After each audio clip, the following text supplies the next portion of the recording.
Hello and welcome back to our channel where we talk about anything from people who have influenced public health to global pandemics and just about everything in between.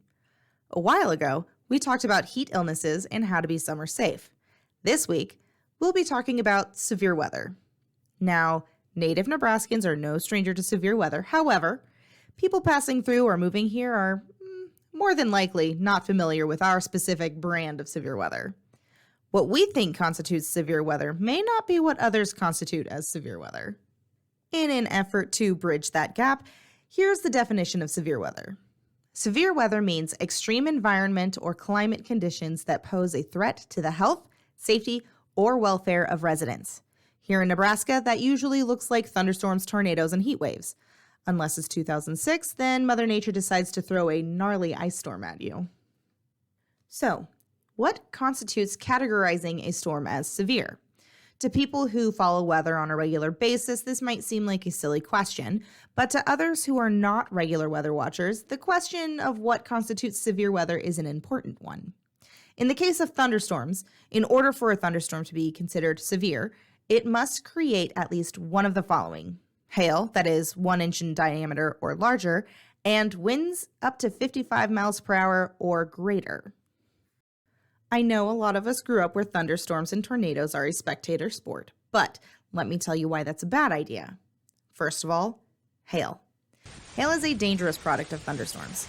You see small ice particles and supercooled water droplets that are lifted into the thunderstorm by its updraft can combine, fall into the downdraft of the storm, and then, if the updraft is strong enough, be recycled back up above the freezing level in the storm. It is the repeating of this process numerous times that allows for hailstones to grow.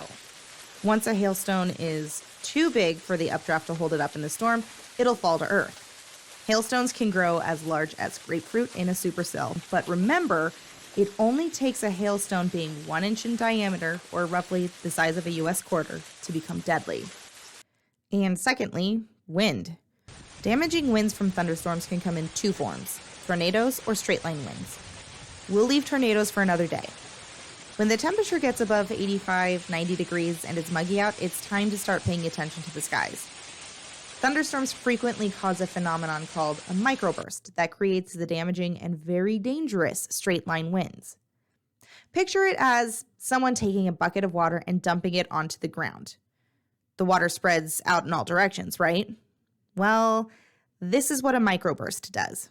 Generally speaking, the wind comes directly out the bottom of the storm onto the ground and spreads out in all directions. Last but certainly not least, lightning.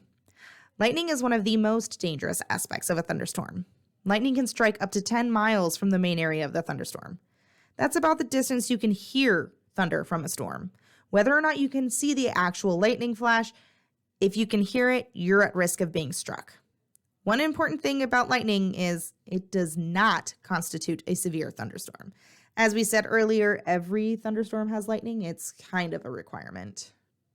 So how does this connect to public health? Well, Two Rivers Public Health Department wants to improve and protect the health of entire communities. Public health work encompasses everything from preventing the spread of infectious diseases to promoting healthy lifestyles.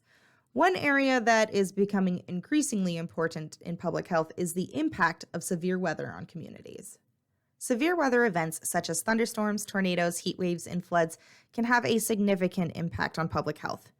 These events can cause injury and death, sure, but they can also lead to the spread of diseases. For example, flooding can lead to the contamination of water sources, which can cause outbreaks of waterborne diseases such as cholera and dysentery. Well, in our case, TRPHD is more concerned with E. coli, Salmonella, and Giardia since we're not surrounded by any coastal waters. In addition to the direct impact of severe weather events on public health, there are also indirect effects. For example, extreme heat can exacerbate existing health conditions such as asthma and heart disease, and can also lead to heat exhaustion and heat stroke. Severe weather events can also lead to displacement and homelessness, which can hurt mental health. If you want to know more about these topics, check out the rest of our channel. Public health officials are concerned about severe weather events because they can have a significant impact not just on an individual, but also on the health of entire communities. These officials work to develop plans and strategies to mitigate the impact of severe weather events on public health. This can include everything from providing emergency medical care to distributing clean water and food. That's where I'll leave you today. As always, stay happy and healthy. Until next time.